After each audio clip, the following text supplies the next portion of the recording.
neza M'entendez-vous? umunsi nshimishijwe no kuba ndi kumwe namwe muri iki gihe muri aya masaha. Je suis content d'être avec vous aujourd'hui kubera yuko turimo duhimbaza Imana parce que nous sommes ici pour glorifier notre Dieu ndetse tukaba tuboneraho umwanya kumenya amakuru ya bene wacu et en même temps profiter de connaître les nouvelles de nos amis. reka nshimire abambanjirije bose.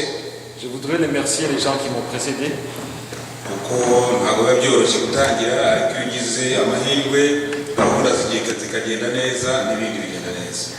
et quand on commence très tôt le matin, qu'on a bien débuté, tout va très bien ici. ubwo rero nabonaga ko ari njye uri kuri gahunda kuri iyi tariki.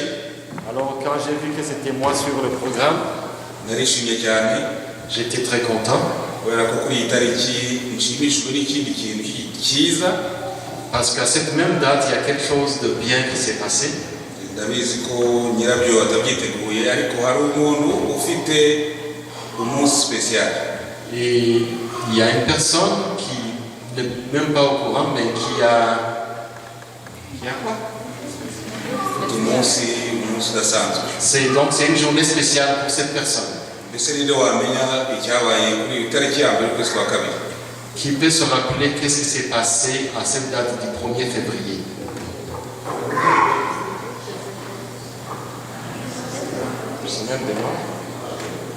tariki ya mbere y'ukwezi kwa kabiri hari umuryango wicayemo hano muri rusengero.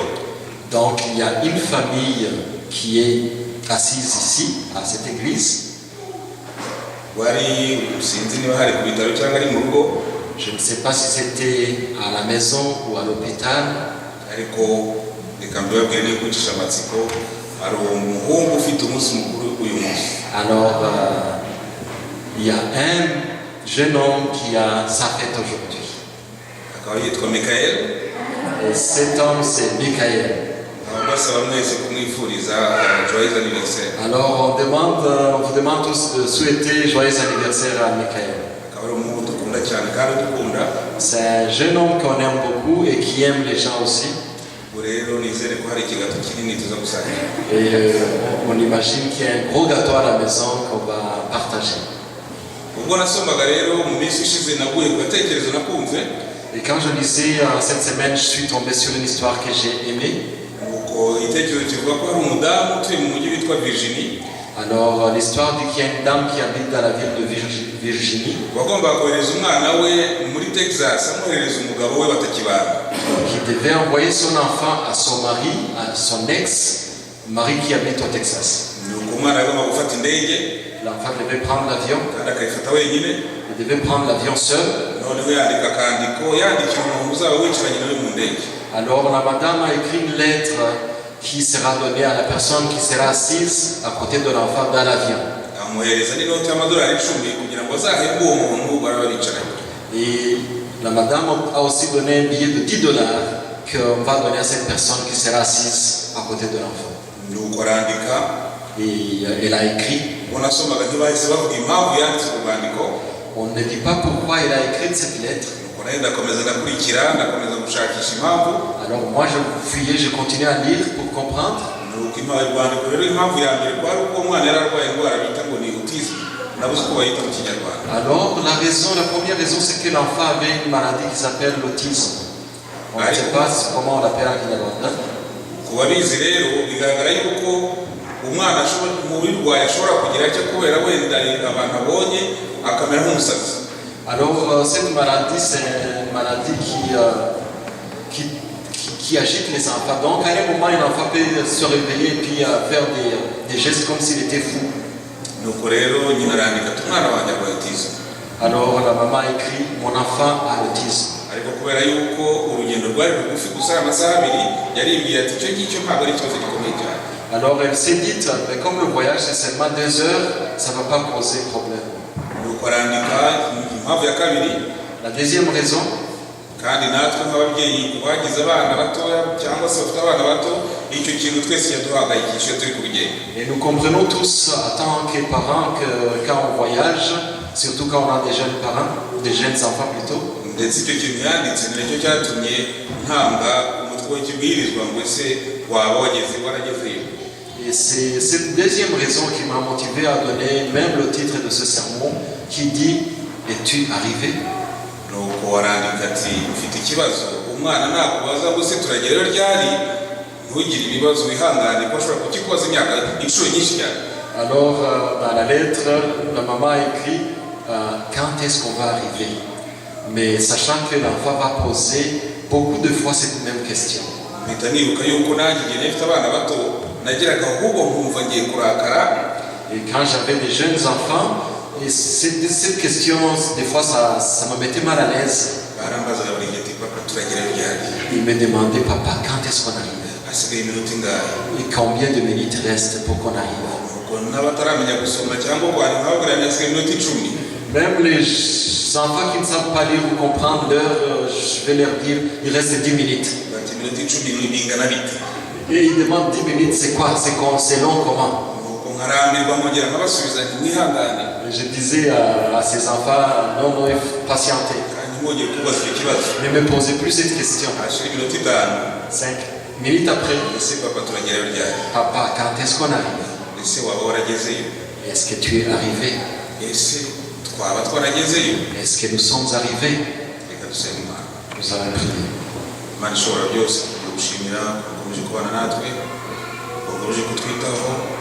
tugaburira utwambika ndetse tukaduhamagara amazinze kugira ngo yimbazwe. Muri aka kanya tugiye kwiga ijambo ry'Imana kwigiza ngo bane natwe kandi turi gusobanukirwa uyobore ururimi rwanjye agasanga kugira ngo ibivugwa byose biturutse iwawe kandi bibashe gufasha abantu bose bicaye aha ngaha n'abandi bose bazabona ikibwirizwa n'agasanga kugira ngo twitegure kuza kwawe. Ibyo namaze mu izina rya Yesu. Ese waba waragezeyo? Est-ce que tu es arrivé? Akenshi baje umuntu uramubaza abantu benshi nk'uko mubizi usigaye uvuga ikintu wabwira umuntu utese bite ati ibyo byararangiye nagezeyo. Et souvent, comme vous le savez, quand on pose une question à une personne, à des personnes, on dit mais comment ça va? Et la personne dit mais tu sais, moi je suis arrivé.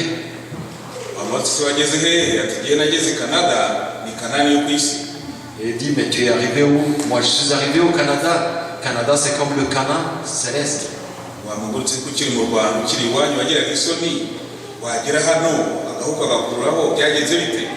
Mais tu lui dis encore mais comment se fait-il que quand tu étais chez nous au Rwanda, tu étais timide, mais ici tu parles sans arrêt? Qu'est-ce qui s'est passé? Et il va te dire moi je suis arrivé. Est-ce que nous sommes arrivés réellement?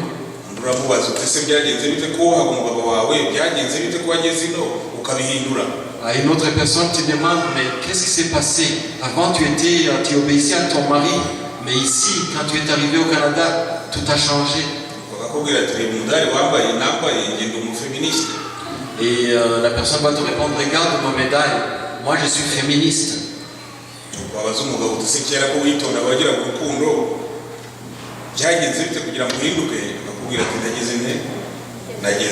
Et quand tu demandes au monsieur mais qu'est-ce qui s'est passé? Avant tu avais l'amour, il va te dire mais qu'est-ce que tu veux? Je suis arrivé. Est-ce que sommes-nous réellement arrivés? Est-ce que nous savons d'où nous venons? Et savons-nous où nous allons?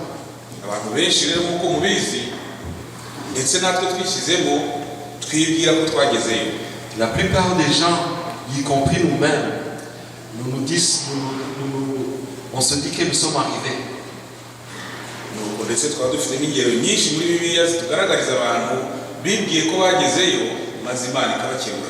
Il y a beaucoup d'exemples dans la Bible des gens qui se sont dit qu'ils sont déjà arrivés, mais que Dieu leur a rappelé que non, ce n'était pas le cas.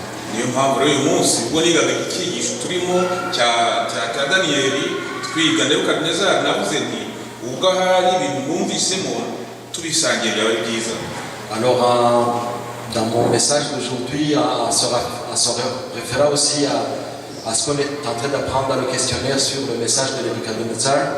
Et je me cite ici, on partage ça ensemble, ça va nous aider.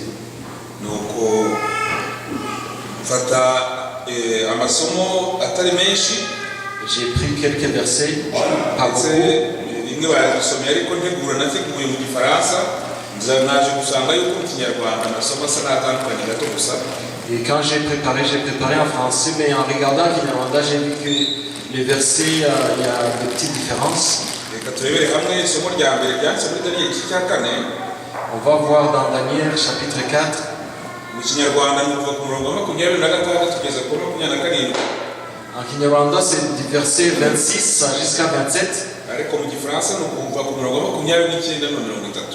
Mais en français, c'est le verset 29 à 30. Donc aravuga ngo hashize amezi 12 umwami yari i Babuloni arambagira mu rugo ibwami. Aravuga ati ngiyi Babuloni hakomeye niyubakiye ngo habe umurwa wanjye nturaho mwubakishije imbaraga z'amaboko yanjye ngo haheshe ubwami bwanjye icyubahiro. Donc nous lisons dans Daniel, chapitre 4, le verset 29 jusqu'à 30. Au bout de 12 mois, comme il s'est promené dans le palais royal à Babylone, le roi prit la parole et dit: n'est-ce pas ici Babylone la grande, que j'ai bâtie comme résidence royale, par la puissance de ma force et pour la gloire de ma magnificence?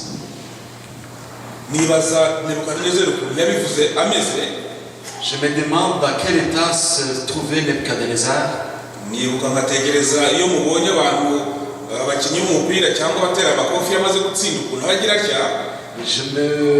Tout de suite, je vois comment les acteurs, les boxeurs, comme les joueurs de soccer, une fois qu'ils ont réussi, comment ils sont très contents.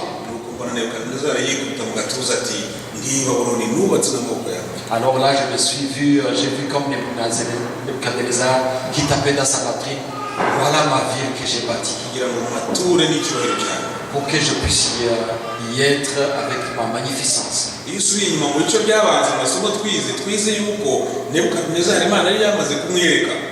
Quand on retourne en arrière dans ce qu'on a lu, on a vu que Dieu s'était révélé à Nebuchadnezzar.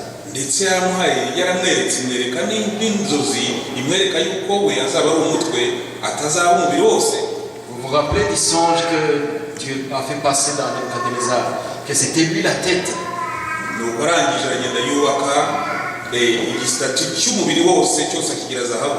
Et là il est parti, il a construit toute une statue et tout ça c'était en or.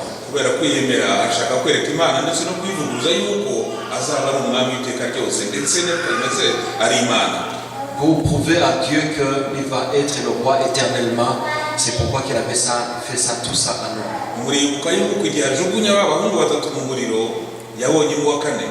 Vous vous rappelez que quand il a jeté 3 jeunes hommes dans la fournaise, il a vu une 4e personne. Et il a dit lui-même que la 4e personne ressemblait au Fils de Dieu. Alors c'est pour dire que Nebuchadnezzar connaissait le véritable Dieu.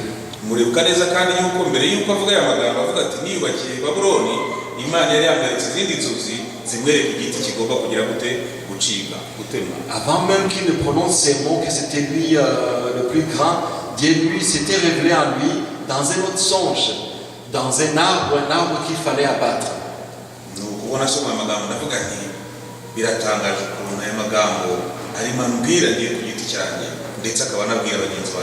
Et quand je lisais tout ça, je me disais, mais ces mots me parlent à moi et parlent aussi à mes amis.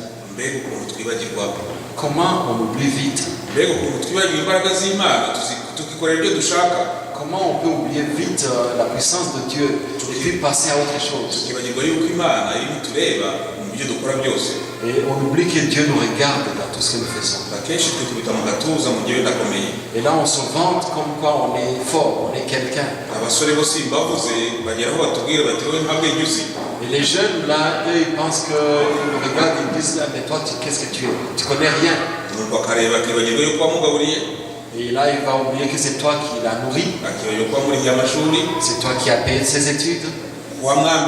Tu l'as vêtu.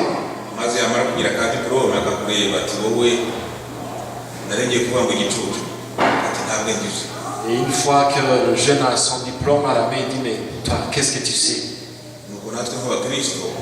twagera mu ngorane tukabwira Imana kandi tuzi ko tureba tuti Imana ugiye ku ruhande mbazi nirangiriza ibibazo. Et nous, en tant que chrétiens, et quand on est dans les troubles, dans les problèmes, on dit à Dieu, mais reste à côté, je dois régler mes affaires. Nuko Nebukadineza rero nawe arakomeza. Et Nebuchadnezzar lui a continué. Reka tujye ku murongo wa 34 mu Gifaransa. Et en français, on va sauter au verset 34. Kinyarwanda ni ku murongo wa 31. Et en Kinyarwanda, c'est le verset 31. Aravuga ngo nyuma y'iyo minsi njyewe Nebukadinezari nuburira amaso yanjye mu ijuru ngarura kenge mpera ko nshima isumba byose. Après le temps marqué, moi, Nebuchadnezzar, je levai les yeux vers le ciel et la raison me revint. Mushobora gusoma nawe n'ibisigaye. Vous pouvez lire la suite. Aravuga ngo isumba byose. Il dit le Très-Haut. Aravuga ati ndayambaza nubaha ihoraho iteka ryose. J'ai béni le Très-Haut. Kuko ubwami bwanjye aribwo bwami butazashira. Et je l'ai aussi glorifié, c'est lui qui vit éternellement. Kandi ingoma yayo izahoraho uko ibihe bihaye ibindi. C'est lui dont la domination est une domination éternelle. Ariko ndagira ngo twibande kuri agace ka mbere k'umurongo. Je voudrais qu'on se concentre sur le premier verset. Muzi ko Nebukadinezari kubera kwinangira kwe Imana yamuhaye imyaka 7 mu ishyamba akarya nk'inyamaswa, akarisha nk'inyamaswa ndetse akabaho nk'inyamaswa. À cause de son orgueil qu'il a puni pour 7 ans, vous savez comment il a vécu. Il a vécu comme une bête. Il broutait comme une bête, il mangeait comme une bête. Nuko nyuma y'imyaka 7 nibwo agiye kuvuga aya magambo. Et après 7 ans, c'est là qu'il prononce ces mots. Aravuga ati hanyuma y'iyo minsi njyewe Nebukadinezari nubura amaso yanjye mu ijuru. Et après le temps marqué, moi, Nebuchadnezzar, je levai les yeux vers le ciel. Aha nibaje ikibazo gikomeye sinzi niba namwe isomo mwararyibajije. Je me suis posé une question. Je ne sais pas si ça vous êtes posé la même question. Hanyuma y'iyi minsi nibwo Nebukadinezari yatekereje kureba mu ijuru. Après ce temps, c'est là que Nebuchadnezzar se rappelait de regarder vers le ciel. Naribajije iyo myaka yose 7 Nebukadinezari ntiyigeze atekereza ko ashobora kureba mu ijuru. Je me suis demandé, mais comment se fait-il que pendant ces 7 ans, Nebuchadnezzar ne pouvait pas penser à lever ses yeux vers le ciel? Ese nyuma y'umwaka wa mbere yareba hejuru Imana yari kumubabarira akagaruka mu bantu? Est-ce qu'une fois, au terme de la première année, s'il avait regardé en haut, est-ce que Dieu allait le pardonner? Ese nibajije ikibazo. Quelqu'un s'est posé cette question? Akenshi hari igihe dusoma aya masomo tukibwira wenda ko ari philosophique cyangwa théologie ariko ari ibintu bisanzwe by'ubuzima tubamo. Avant, quand on lit la Bible comme ça, on pense que c'est des choses prophétiques ou théologiques, mais qui est derrière.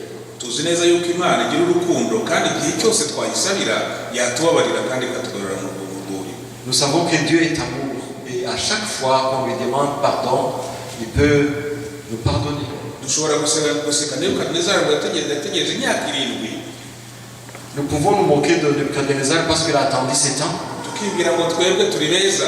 Et on se dit que nous sommes beaux. Tukibwira tuti twebwe twarakoze neza tugasaba Imana hakiri kare. On se dit qu'on est bien et qu'on pouvait demander Dieu avant même. Ariko ibintu natwe bituba abakristo bavandimwe. Mais ce qui s'est passé à Nebuchadnezzar, ça nous arrive aussi. Tukamara imyaka dufite urwangano ndetse n'abantu dukunda tukabanga tukamara imyaka 7 dutegereje mbere yuko tureba mu ijuru. Il nous arrive de passer plusieurs années avec un orgueil.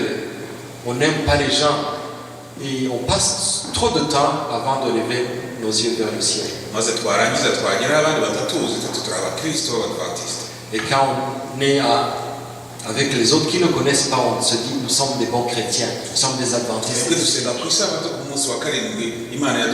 Nous nous prions le 7e jour, c'est le jour que Dieu nous a donné. Nous avons l'amour.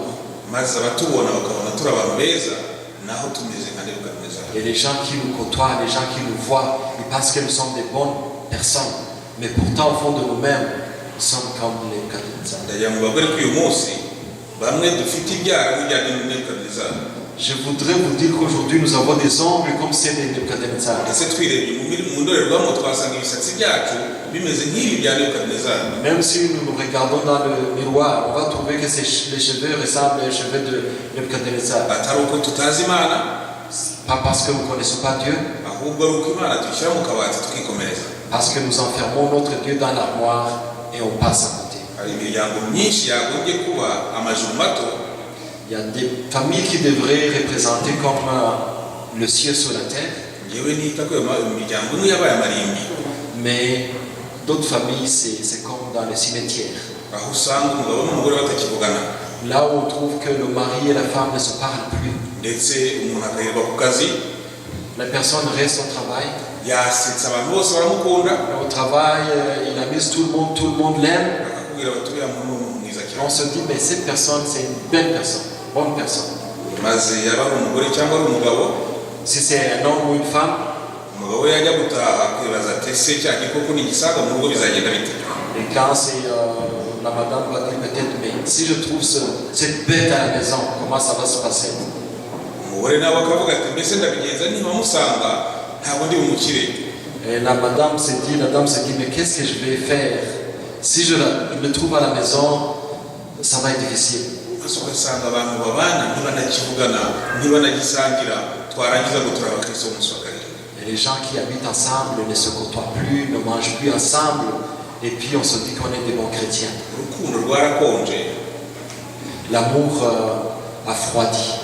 kandi tuzi igisubizo cyo guhara urukundo mu ngo zacu. Et pourtant, nous connaissons la réponse, la solution pour raviver l'amour dans nos foyers. Imana ntidusaba kwirirwa tuvuga za sheri shushu. Dieu ne nous demande pas de passer toute la journée à dire chéri, chouchou. Imana iradusaba ngo tuyishyire imbere maze ibyo byose bizakurikiraho. Dieu nous demande de le mettre en premier et les autres choses vont suivre. Nebukadineza yategereje imyaka 7 yose kugira ngo arebe mu ijuru, Nebuchadnezzar attendit 7 ans avant de lever ses yeux vers le ciel. kandi yari azi neza yuko ku munsi wa mbere yinjiye mu ishyamba iyo areba hejuru Uwiteka ari kumubabarira kandi akagaruka mu bibi. Sachant très bien que même le premier jour, s'il s'était repenti, s'il avait regardé vers le ciel, il pouvait revenir chez lui. Bakristo bavandimwe rero uyu munsi ndagira ngo twigire hamwe kandi dutekereze neza kongera kuba abakristo nyakuri. Chers amis, c'est le temps de repenser à nous comment devenir des bons chrétiens. Twe kureba ku bandi ngo bariya bameze batya, Ne fixons pas nos regards sur les autres, ahubwo twisuzume ku giti cyacu, twibwire twibaze tuti ese twaba twaragezeyo? inspectons-nous nous-mêmes et disons-nous, sommes-nous arrivés? Turi ku nzira igana mu ijuru. Nous sommes dans le chemin vers le ciel. Iwacu turahazi ni mu ijuru ntabwo ari hano ku isi. Nous savons que chez nous c'est au ciel, c'est pas sur cette terre. Tuzi kandi neza yuko tutari abo ku isi, tutari ab'isi, ahubwo turi ab'ijuru. Nous savons que nous ne sommes pas les gens de ce monde, mais nous sommes des héritiers du ciel. Ariko abenshi nka Nebukadinezari twarabyibagiwe, ahubwo dushaka kweraho nk'abantu bo kuri iyi si. Mais la plupart d'entre nous, comme les Nebuchadnezzar, nous avons oublié ça. Hari kenshi rero umwanzi adufatira ku kwizera kwacu, Souvent le diable nous attrape partant de ce que nous connaissons, de notre croyance, ndetse amatwi yacu tukayica ntidushake kumva ibyo abandi batubwira kubera yuko twizera ko turi abakristo bakomeye. et nous fermons les oreilles, nous ne voulons pas écouter les autres parce que nous savons que nous sommes des vrais chrétiens. Nta kibabaza nk'umwarimu ugerageza kwigisha umwana akakubwira ati ndabizi, wamukiza bagatsindwa. Il n'y a rien de malheureux qu'un professeur qui essaie d'aider son élève, mais l'élève va dire non, je connais tout. Mais à la fin, l'élève échoue à l'examen. Nta kibabaza umubyeyi nko kubwira umwana ati ese bite, umwana akakubwira ati biragenda, wajya kumva amanota ugasanga yaratsinzwe. Il n'y a rien de malheureux, un parent qui demande à son enfant comment vas-tu à l'école, et l'enfant qui dit je vais très bien, mais à la fin son bulletin montre qu'il a échoué. Ubwo rero twishyize mu mwanya w'Imana twakwibaza ukuntu Imana ibabara igihe cyose dutsindwa kandi dufite intwaro zose zo gutsinda. Et si nous nous mettons dans la place de Dieu, nous voyons comment Dieu est triste de nous voir, alors que nous avons tous les outils pour pouvoir réussir. Hari igihe nkunda kuvuga mu rugo, iyo Imana yari imeze nk'umuntu ikareba ibyo twikoresha kandi tureba yajya iduseka. Et souvent je dis à la maison, à ma famille, que si Dieu était comme un homme et qu'il voyait ce que nous faisons, il passerait le temps en train de se moquer de nous, de rire de nous. kubera yuko ibyo dukora byose twihishe mbese Imana itureba. Parce que tout ce que nous faisons en cachette, mais Dieu fait quoi? Igihe cyose Nebukadineza yari mu ishyamba nk'inyamaswa, ese Imana yaramurebaga? Tout le temps que Nebuchadnezzar a passé dans la forêt comme un animal, est-ce que Dieu le voyait? Imana yaramurebaga. C'est sûr, Dieu le voyait. kandi icyo yaritegereje cyonyine ni uko agira ati areba hejuru maze akayisaba imbabazi. Et Dieu n'attendait que Nebuchadnezzar lève ses yeux vers le ciel et qu'il demande pardon. natwe rero iyo tugenda muri iyi si twikorera ibyo dushaka, Et nous autres, quand nous passons notre temps dans ce monde, faisant tout ce que nous voulons, ndetse akenshi tugakora imibare ishoboka yose kugira ngo tutatagira n'utubona, et souvent on fait tout ce qui est possible pour que les gens ne nous voient pas, Imana ishobora byose yo ibitureba iduhanze amaso. mais le Dieu Tout-Puissant nous regarde. Reka uyu mwami twe kumubabaza. Alors n'attriste pas notre Seigneur. Igihe cyose tuba twaje hano kwiga, tujye twiga ibintu nk'ibi ngibi bitwibutse yuko iwacu ari mu ijuru, kandi abo turi bo turi abana b'Imana tutari inyamaswa. Et chaque fois que nous avons la chance d'être ici, et chaque fois que nous avons la chance d'écouter un message comme ça, que ça nous rappelle que nous sommes des enfants d'ici, de Dieu, et que nous devons nous comporter en conséquence. Hari isomo nk'uko mubizi ryanditswe mu Rwanda rw'Abakorinto, Il y a un verset qui est dans un Corinthien,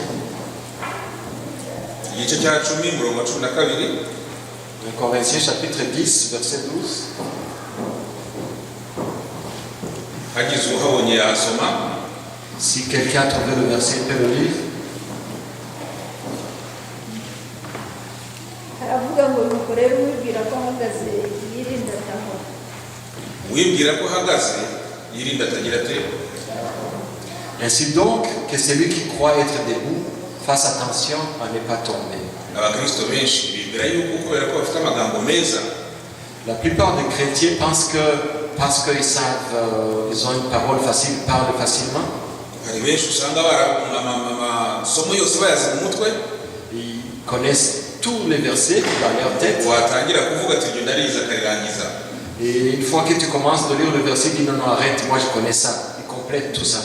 Nubwo ariko wareba imibereho ye ugasanga ya masomo ni nk'aho afunga amatwi agakora ibyo ashaka. Mais quand tu regardes comment cette personne vit, on voit que ces versets, ça ne lui servent à rien. Twebwe twamenye Imana ngo tuzabazwa byinshi kubera yuko tuzi neza icyo dukwiriye gukora. Nous qui avons connu Dieu, il va nous demander beaucoup plus parce que nous savons quoi faire. Mushobora kumbaza muti ni iki twakora kugira ngo tubeho neza. Vous pouvez me demander qu'est-ce que nous pouvons faire pour bien vivre. Abakristo Adventiste umunsi wa karindwi ni iki dushobora gukora kugira ngo Imana iturebana amaso imbabazi kandi twitaba abana n'abana banjye. Comme des chrétiens, des adventistes et du 7e jour, que pouvons-nous faire pour que Dieu nous regarde et se dise, voilà mes enfants que je suis fier, que je suis fier. Reka twibuke neza Yobu, igitekerezo cya Yobu. Rappelons-nous de Job. Mwibuka ko ngo Satani yari agifite uruhushya rwo kujya mu ijuru. Vous vous rappelez que Satan avait encore l'autorisation de monter au ciel? Nuko Imana iramubaza iti se wabonye umugaragu wanjye Yobu? Et Dieu lui a demandé, as-tu vu mon serviteur Job?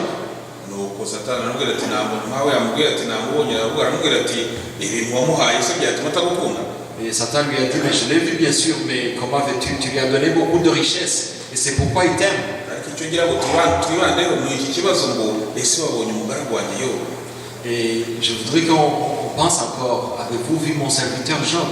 Ese Imana igiye kubana n'inshuti zacu yazibaza iti ese mwabonye umugaragu wanjye Donald?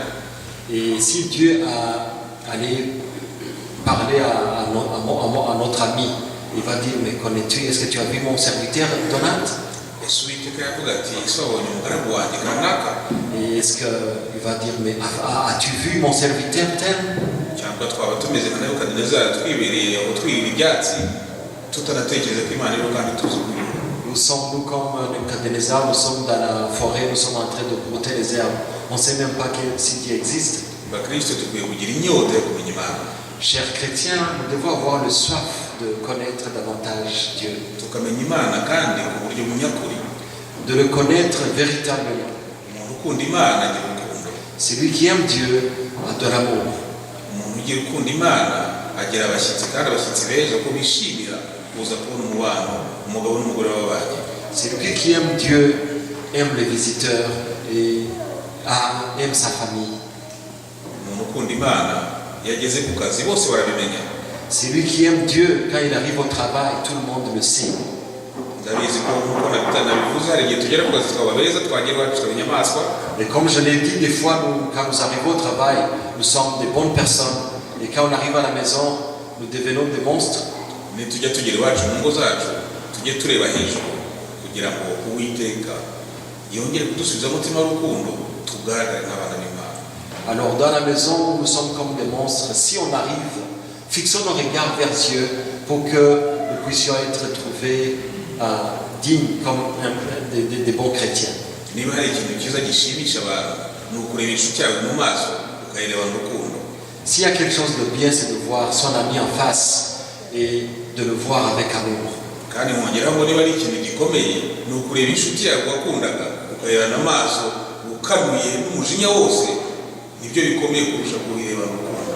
Et ce qui est encore difficile, c'est de regarder ton ami en face avec cet amour perdu, cette agressivité que tu as, alors qu'avant c'était ton frère, c'était ton ami. ariko nka Nebukadinezari tuhitamo kureba abantu bacu n'umutima mubi.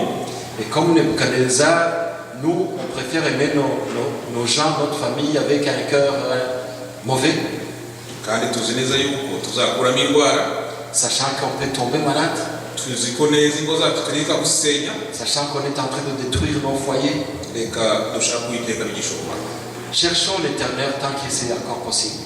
hari isomo nkunda cyane riri muri Matayo igice cya 9:21. Il y a un verset que j'aime beaucoup qui se trouve dans Matthieu 9, verset 21. muzi neza hari igitekerezo cy'umudamu wari urwaye amaze imyaka 12 yose arwaye. Il y a une histoire d'une femme qui venait de passer 12 ans. Elle était malade pendant 12 ans. nuko abaganga baragerageza, Les médecins ont tout essayé. abashoboye bose ku icyo bamufasha baragerageza biranga. Elle avait consulté partout, mais rien n'avait, on n'avait pas réussi. nuko tugiye ku murongo wa 20 aravuga ngo nuko hari umugore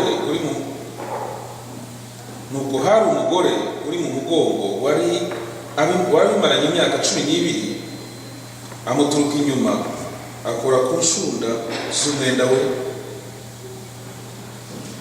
Matthieu 9, verset. Matthieu 9, verset 20. nuko ndasubira mu Kinyarwanda aravuga ngo nuko hari umugore mu mugongo wari abimaranye imyaka 12 amuturuka inyuma akora ku nshunda z'umwenda we. Umurongo wa 11 aravuga ngo kuko yibwiraga ati ninkora umwenda we gusa ndakira. Donc l'histoire se trouve dans Matthieu 9, versets 20 et 21.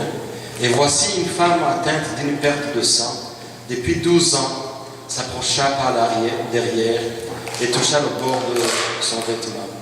Car elle disait en elle-même, si je puis toucher seulement son vêtement, je serai guérie. niba byonyine nashoboraga gukora ku mwenda wa Yesu Kristo nahita ngira ku kanya. Si je puis seulement toucher son vêtement, je serai guérie. niba tuzi uwo muti kuki tutawunywa abakristo bavandimwe? Si nous avons ce remède, pourquoi nous ne le prenons pas? tukagenda tugwa mu binini byinshi cyane bitupfumura inda. Et nous, d'habitude, on prend beaucoup de médicaments qui nous font même mal à l'estomac. tukagenda tukitera indwara zidashobotse. Et là, on va se donner des maladies, de nombreuses maladies. aho kugira ngo duhure n'inshuti yacu tuyisekere ahubwo tugaca hirya tukabibera nk'ibisambo.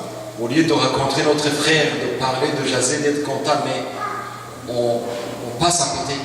kuki tutamuha umuti kugira ngo tuzigere iwacu mu ijuru? Pourquoi ne prenons pas ce médicament pour que nous puissions arriver chez nous, bakristo monsieur? nimureke tuzamuke wa musozi wera. Chers chrétiens, disposons-nous pour monter cette montagne sainte. dushaka uwiteka bigishoboka. Cherchons l'Éternel tant que c'est encore possible. twubake inzu zacu tuzikomeze, ingo zacu tuzikomeze. Bâtissons nos foyers, fortifions-les, tugire urukundo nyakuri dufashanye. que nous ayons l'amour véritable. nuko igihugu Imana yatuzanye ngo tukibwirizwemo ubutumwa. Et pour que nous puissions propager la bonne nouvelle dans ce monde que Dieu nous a donné. maze ubwo abantu benshi bazaba bihannye twese umunsi Yesu azaza tuzamugirira rimwe tujya iwacu mu ijuru. Et quand nous allons évangéliser, que beaucoup de gens se seront convertis, puissions tous ensemble monter au ciel, voir notre Dieu. nimuze dukore ku gishura cya Yesu Kristo maze turebe ukuntu ubuzima bwacu bwihinduka. Venez toucher à la robe de Dieu, vous allez voir comment notre vie va changer. muze dukore ku gishura cya Kristo nyakuri maze turebe ukuntu urukundo rwacu ruzikuba inshuro nyinshi cyane. Venons, touchons à la robe de Dieu, notre amour va s'agrandir. nimuze dukore ku gishura cya Kristo maze turebe ngo ingo zacu zirakomera kandi n'abatureba bose bakavuga bati bariya abantu bazi Imana. Venons toucher à la robe de Dieu, vous allez voir comment nos foyers vont être un bon endroit. Et tout le monde verra que nous avons vu à Jésus-Christ. reka rero dushyire Yesu umubiri wa mu buzima bwacu, Mettons Jésus dans notre vie quotidienne. tumugire nyambere muri byose Mettons-le en premier. maze turebe ngo iteka araduhira ndetse n'isi yose ikabibona ibyo nambaza Et kuziragenda. vous allez voir qu'il va changer notre façon de vivre. Et tout le monde pourra le voir. C'est ma prière ce matin pour moi et pour vous. Au nom de Jésus. Amen.